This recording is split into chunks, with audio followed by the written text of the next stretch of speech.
Depois que trabalhou lá no Palmeiras, a Marina Paniza também deu um pulinho lá no São Paulo e bateu um papo exclusivo com o lateral esquerdo Edmar. O líder São Paulo enfrenta o Botafogo no próximo domingo às 4 horas da tarde no Engenhão. Para esta partida, o técnico Diego Aguirre dificilmente terá a presença do meio-atacante Everton, que se recupera de uma lesão na coxa esquerda. Para esta partida, Aguirre tem uma solução. Provavelmente ele vai colocar o Reinaldo na ponta e o Edmar na lateral esquerda. Bom dia, Edmar. Eu queria que você falasse pra gente como é que está essa expectativa de poder voltar para o time titular. A gente sabe que o Aguirre não revelou ainda a escalação, mas caso isso aconteça, como é que está essa expectativa? Bom dia, bom dia.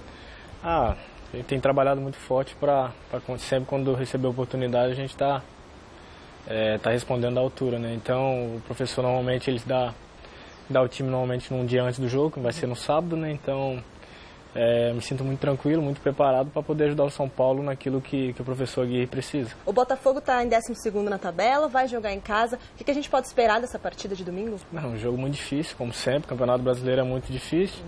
O Botafogo é uma equipe grande que vem de alguns resultados positivos nos últimos jogos. Então, jogando fora de casa e sabendo que é uma equipe difícil, Botafogo, o São Paulo tem que encarar esse jogo de uma forma como se fosse uma final, e é isso que nós temos pensado.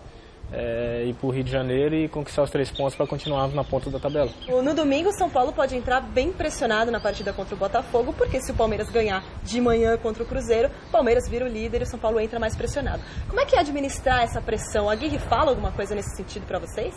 A gente sabe que você jogar no São Paulo é você jogar com pressão e você mantém a primeira colocação do campeonato, mais ainda, a responsabilidade aumenta.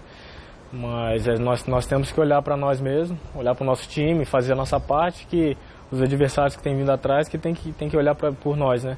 Então, o nosso pensamento é nós fazermos a nossa parte, né, dentro do campeonato, que vai ser no domingo uma vitória. Então, e os outros adversários que se preocupem com a gente. O que você acha que mudou de um ano para o outro para melhorar tanto? Você acha que o Diego Aguirre teve uma responsabilidade nessa transformação? Eu acho que tem muitas situações que podem ser pautadas, né? Uma comissão nova, né? Hoje, ano passado, chegou muitos jogadores, então esse ano nós temos tido mais uma sequência de trabalhos maiores e o professor Aguirre com certeza veio para somar bastante. Nós temos um grupo de jogadores também muito mais experiente que o ano passado, então eu acho que isso que pode ser o diferencial deste ano. E claro, como eu falei, você jogar por um título de campeonato brasileiro é totalmente diferente, a pressão é diferente do que você jogar por uma zona de rebaixamento.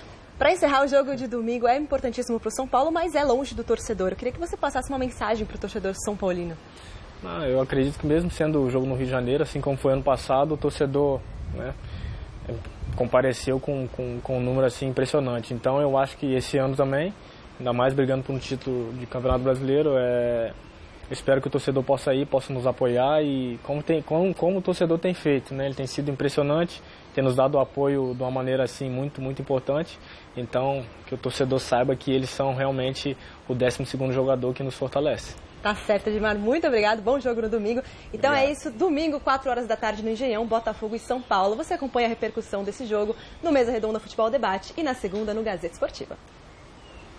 O Flávio dizia na véspera da partida contra o América que só a vitória interessava ao São Paulo, né? Em função daquilo que ele pretendia dentro do campeonato. São Paulo não venceu e aí acabou com combinação de resultados se mantendo na liderança. Ele ganhou um fôlego, não é, para essa rodada. Então, aquela pressão, aquela responsabilidade de ganhar dentro de casa algo que não aconteceu, ela se transfere para esse jogo contra o Botafogo, mesmo sendo no Rio de Janeiro. Ou seja, um time que está pensando em algo grande dentro do campeonato, quando pega o Botafogo, que é a equipe intermediária, a parte aí média da tabela, não pode vacilar como vacilou com a América dentro de casa. Não tem outra alternativa. E aí a Marina trouxe essa entrevista do Edmar, e a gente recebeu também a informação de que houve, não lavagem de roupa suja, mas uma reunião da galera lá no vestiário, aquele papo mais sério, jogadores se cobrando o porquê dessa queda de rendimento. não é? Porque o São Paulo, ele fez uma gordura boa na primeira etapa do campeonato, agora mesmo com alguns resultados ruins, o São Paulo vem numa queda de desempenho, o São Paulo se mantém na liderança. E aí os mais experientes, os jogadores se reuniram no vestiário para um papo, eles se cobrando entre eles para fazer uma avaliação daquilo que está acontecendo com o São Paulo, né? Acho isso saudável, salutar, essa cobrança tem que existir, essa acomodação não pode acontecer. E se vai refletir em campo ou não, é uma outra questão, né, Flávio? Claro, o São Paulo tem que ganhar o jogo fora e para o São Paulo é mais fácil jogar fora de casa. São Paulo, como 95% dos times brasileiros, ele não sabe atacar. Ele sabe se defender e contra-atacar. Quando joga em casa é um horror, porque ele tem que atacar, tem que criar, e aí fica complicado. Mais ainda sem os jogadores de lado de campo. Ele perdeu o Rossi, perdeu o Everton e aí acabou. Aí não dá, aí é bola alta e seja o que Deus quiser. Contra o América, ele fez o gol, tomou empate, aí seria demais querer que fizesse o segundo. E foi assim, ganhou do Ceará por 1-0, sabe Deus como, ganhou do Bahia de 1-0, sabe Deus como, empatou com o Fluminense, empatou com o Paraná. É complicado, o Paraná ainda foi fora de casa. Então jogar fora pode ser até interessante. E o Botafogo é um time ruim, né? Então se o Botafogo sair pro jogo, que eu também não acredito, o São Paulo vai ter chance de jogar no contra-ataque, que é o que ele gosta. E o Rojas volta, né? Então, de repente, pode ser aí o caminho, depois é Palmeiras. Aí já o buraco é mais embaixo. Aí no sábado seguinte. Aí o bicho pega, mas só para complementar, o Flávio ele observou bem, né, que o São Paulo com o Everton e com o Rojas é um São Paulo ideal, é aquilo que tem de melhor o Aguirre. E o Aguirre, na condição de técnico, o discurso dele é o seguinte, ele falou que chega no departamento médico, como é que está o Everton? Não tem condição?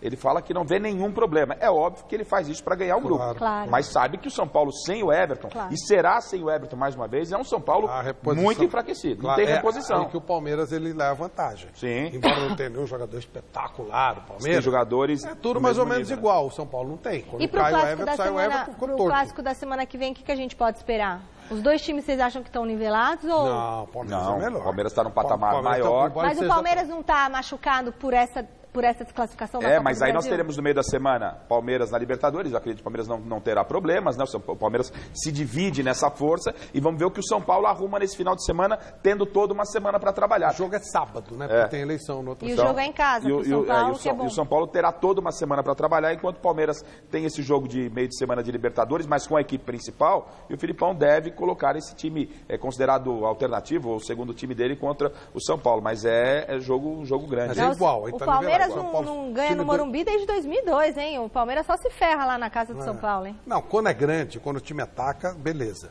O problema do São Paulo é jogar contra pequeno em casa, que não tem criatividade para chegar. O São Paulo, ele contra-ataca. Não é só o São Paulo. Sofreu contra o Ceará no Morumbi para vencer. Foi Bahia, foi um parto, Fluminense. Né? Tem sido assim. No Brasil, só quem ataca é o Grêmio. O resto espera para ver o que acontece e contra-ataca. E aí, quando você joga em casa com um time limitado, como é o de São Paulo, aliás, é muito curioso que o São Paulo anuncia o Inter nas costas, né? Quem vai ser o campeão? Eles botam tudo lá, Inter. Ah, agora que eu entendi.